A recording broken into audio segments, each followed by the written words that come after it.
BFM Business, le grand journal de l'écho, Edwige Chevrillon. Notre invité, c'est un économiste très reconnu, bien sûr, parce qu'il est dans le grand journal. Edwige Chevrillon, bonsoir. Bonsoir. Chef économiste du groupe Alliance. Ah non, à la télé, pour mes parents, c'est BFM. Oui, si je passe à BFM, j'ai réussi. Quoi. Bon, vous avez réussi puisque vous êtes avec nous. Plus sérieusement, il y a évidemment beaucoup de questions à vous poser. Est-ce qu'on va vers un choc inflationniste? Le moral des Français, des Français en berne, c'est l'INSEE qui le dit. On va y revenir, bien sûr.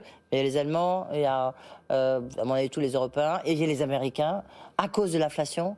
On est dans une mauvaise spirale, là. Est-ce qu'on est en train de rentrer dans une économie de guerre, comme on dit depuis quelques jours? Ce qui est sûr, c'est qu'on est en train de voir le coût de la guerre. Pour nous, qui ne sommes pas sur le front par rapport aux Ukrainiens, par exemple. Et le coût pour nous, c'est soit de l'inflation. Nous, on avait calculé que c'était à peu près 600 € par ménage français sur 2022. Après les aides de l'État, donc le fait que l'État a déjà dépensé un point de PIB et va certainement dépenser un autre. Pour les entreprises, c'est aussi quelques points de marge, ça dépend des secteurs. Et donc après, donc ça c'est l'effet indirect, je dirais, sur les prix de cette crise énergétique sans précédent. Et après, il y a en effet, est-ce que le canal confiance décroche et est-ce qu'on ajuste nos dépenses? Donc par exemple, 2022, c'était la grande réouverture du secteur des services, hôtellerie, restauration, tourisme. Est-ce que là, les Français se disent, je vois mon pouvoir d'achat être grévé par l'inflation, je suis pas sûr si ma boîte va me garder au boulot, je suis pas sûr de pouvoir rembourser mon crédit parce que mon pouvoir d'achat, tout ça, est-ce que je commence à ajuster ma consommation? Et c'est pour ça que ça devient intéressant, c'est-à-dire est-ce que l'inflation se termine par une récession, cette fameuse stagflation, ou est-ce qu'on arrive à éviter parce qu'on absorbe le coût de la guerre, parce qu'on avait de l'épargne, parce que l'État fait des gestes. Et ça va être tout, à mon avis, le fil sur lequel on va être pendant toute la période assez chaude de cette guerre, pour laquelle personne ne sait exactement combien de temps ça va durer. J'ai envie de dire, c'est pour ça que vous êtes là, Edwige Chevrillon, c'est que vous, c'est votre job d'essayer et puis en plus vous le faites pour Alliance, donc le géant mondial de l'assurance allemand, et donc c'est ça qui est intéressant.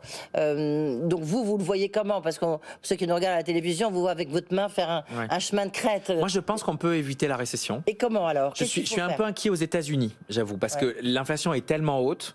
La Banque fédérale va monter ses taux très fort et donc ça va vraiment durcir les conditions de crédit.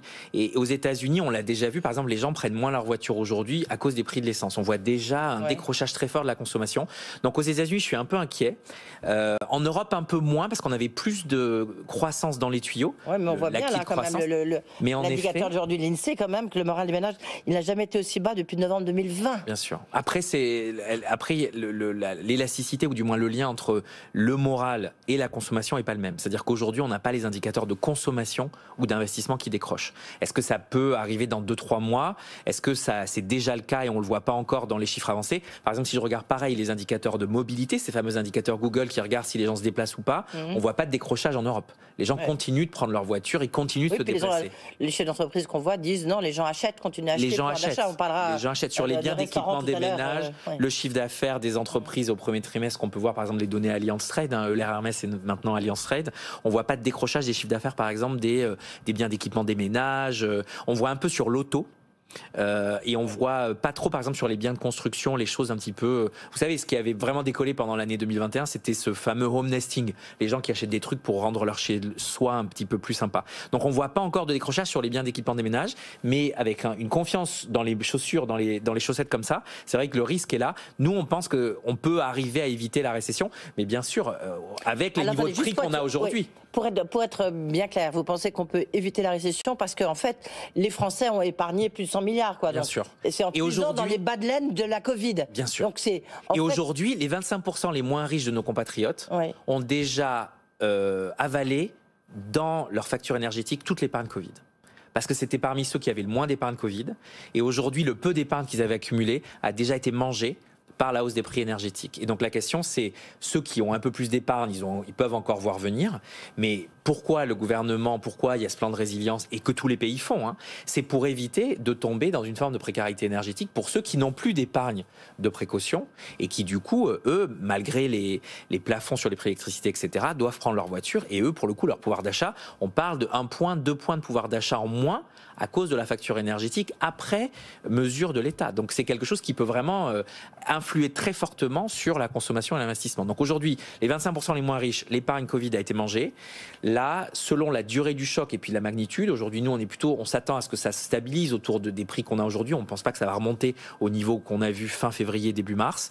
Mais à ce niveau-là, c'est quand même très cher la facture énergétique. Et donc à ce niveau-là déjà, on tutoie le risque en effet que les gens aient à puiser dans leur bas de laine quand ils peuvent, mais surtout ne puissent plus se déplacer. Donc la consommation, le volume s'ajuste. Mais on évite la récession. En France, par exemple, nous on tape sur 2% de croissance. Il y a beaucoup d'acquis de croissance de l'année dernière. Oui, mais tout ça, ça vient de la crise de la Covid. Donc attention, donc là, Exactement. Ouais. Et pareil pour les entreprises. Les entreprises ont énormément de cash. Elles ont fait elles aussi des bas de laine. La question c'est est-ce qu'elles investissent cette année? Et surtout pareil, est-ce que à cause de la facture énergétique, pensez au transport routier, on pense aux services de proximité, aux taxis, à tous ces métiers pour lesquels les coûts de transport c'est 30, 40, 50% de la structure de coûts.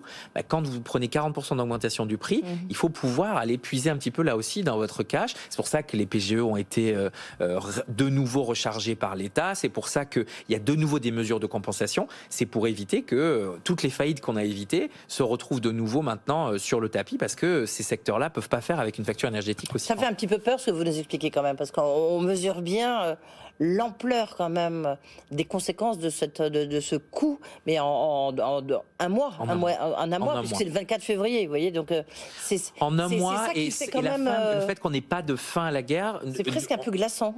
C'est surtout que je pense qu'on a été habitué, on s'est dit face à la crise Covid qu'on arrivait à éviter faillite, récession, chômage à coup d'aide publique. Là, on refait des aides publiques, mais comme le choc est importé, on a toujours ce petit risque d'une économie de pénurie, ce petit risque du rationnement qui va devoir arriver. On a vu quand Poutine la semaine dernière décide de forcer le G7 à payer ses importations de gaz en roubles. On voit qu'en fait la crise n'est pas finie.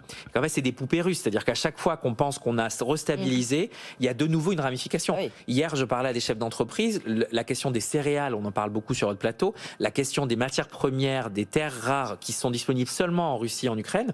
Dans le secteur de l'automobile, c'est pas juste du coup une question de facture énergétique, c'est une question de pénurie. Le patron numéro 2 de BMW, il disait on a un gros problème parce qu'en Ukraine, justement, il y a une très grosse dépendance des constructeurs allemands à l'Ukraine, à des usines en Ukraine, notamment sur tout ce qu'on appelle... Et puis pensez à la Roumanie, la Hongrie, dont 70% de la consommation est du gaz russe. Ouais. À ce prix-là, avec ce risque à un moment donné de raréfaction, c'est des industries qu'on a relocalisées qui ne peuvent plus fonctionner. En même temps, est-ce que c'est aussi l'occasion, puisqu'on veut une transition énergétique qui va coûter extrêmement cher, 100 milliards par an, il y a des chiffres les plus... Vous l'avez chiffré chez Allianz, chiffres les plus faramineux pour la France, on était à horizon 2050, mais avec le gros de l'effort qui est jusqu'à 2030, on était sur 300 milliards pour la France d'investissement d'ici 2030. D'ici 2030, c'est ça. Ouais. Et alors que c'est 400 pour l'Allemagne, par exemple, etc. Et c'est vrai que là, ce qu'on voit, c'est que malheureusement, à cause de la crise énergétique, qui est une crise sociale larvée, ou du moins on veut éviter les gilets jaunes, on dépense l'argent qu'on aurait dû dépenser à transformer notre appareil productif en quelque chose de plus vert pour subventionner. Ouais. Et donc la réalité politique vient frapper à la porte de notre ambition de verdissement. Si on prend juste l'argent que l'État a dépensé entre novembre et février, avant la crise, pour les subventions à l'énergie, les indemnités inflation, les indemnités énergie et le prix de l'électricité, c'est un tiers de ce qu'on aurait dû investir pour verdir notre mix énergétique. Sur juste l'énergie, pas les transports, pas l'agro, pas la construction. Wow. Pareil, si on voit les aides qui sont mises en place là pour aider les entreprises qui sont affectées par la crise énergétique, c'est à peu près un quart de ce qu'on aurait eu besoin de mettre pour l'isolation des bâtiments, pour les pompes à chaleur, etc.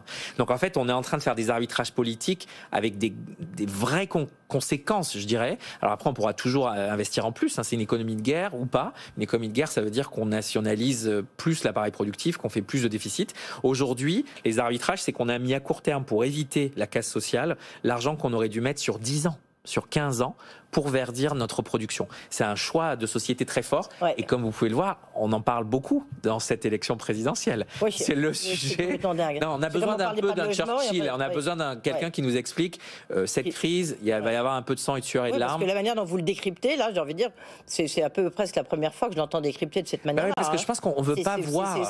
Moi, je trouve qu'on joue un peu l'autruche sur le vrai coût de cette crise. Et on pense qu'on peut. Un mois de crise encore, il faut rappeler.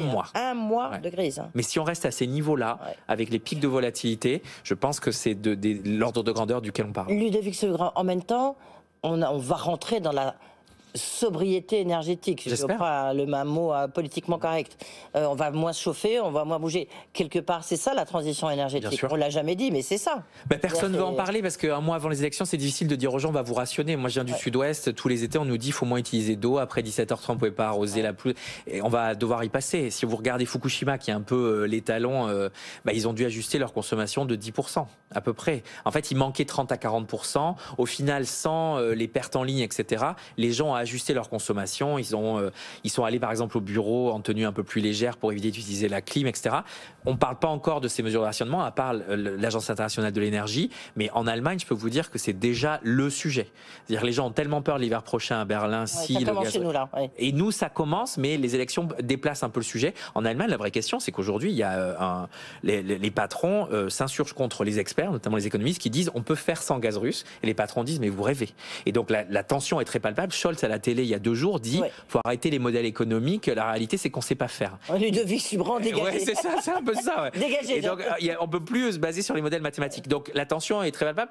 Nous, on la voit pas. On a un peu plus d'avance grâce à notre mix énergétique. On n'a pas eu besoin de rallumer les centrales à charbon. On a un peu plus de nucléaire. Mais la vraie question, c'est qu'on passera pas à travers les mailles de ce sur quoi on s'est engagé au niveau européen, etc., sans sobriété énergétique. Et donc il faut commencer dès maintenant à repenser l'efficacité énergétique, déjà apprendre à dépenser moins. Mais est-ce que les entreprises vont subir le choc que vous venez de décrire aussi de plein fouet? Je crois que les entreprises, elles voient déjà le problème, notamment dans ces secteurs très intensifs en énergie. Elles sont en train d'essayer de trouver des solutions. Hier, je recevais le président de l'UNIDEM. Voilà, donc elles essaient de trouver des... Alors il y a quelques ersatz qui existent, quoi. Le problème, c'est que ça prend du temps. Donc les entreprises, elles se disent j'ai 2 ans, 3 ans pour faire mon switch sur le mix énergétique. J'espère qu'elles ont ce temps-là. C'est le vrai risque. Et sur les entreprises, nous on a fait un calcul en Allemagne par exemple, réduire d'1 point la consommation énergétique du secteur industriel allemand de façon urgente, c'est 25 000 emplois. Parce qu'on ne peut pas le faire sans dépenser différemment. Donc c'est pas c'est pas un choix facile que dans l'urgence, changer ses approvisionnements. Et puis, encore une fois, un des problèmes qu'on a en Europe aujourd'hui, c'est qu'on est très cannibalistique là-dessus. C'est-à-dire que les Allemands vont voir les Qataris, les Italiens vont voir les Libyens. Si on continue comme ça, si on n'achète pas ensemble, on risque de faire encore plus monter les prix et donc d'être encore plus darwinien avec des entreprises qui vont pas pouvoir, les grosses versus les petites. Vous voyez déjà la catastrophe que ça peut être. Des grosses entreprises qui ont plus de pouvoir de négo versus des petites qui vont arriver en fin de ligne et on va leur dire ta facture énergétique, c'est 100% de plus. Et donc ça, c'est vraiment le truc, à mon avis, sur lequel on doit passer du temps sur les prochains mois en termes de planification. Oui, comme vous dites, vivement les présidentielles, qu'on puisse au moins se mettre au boulot. Hein. J'espère. On a vraiment ce sentiment-là. Merci beaucoup, Ludovic Subran, passionnant, donc chef économiste du groupe Allianz. Dans un instant, allez, on parlera de farine de scarabée avec l'une des plus belles boîtes françaises. C'est le cofondateur d'Insect qui sera avec nous, Antoine Hubert. Insect qui se lance à l'assaut des États-Unis. À tout de suite. Le grand journal de l'écho sur BFM Business.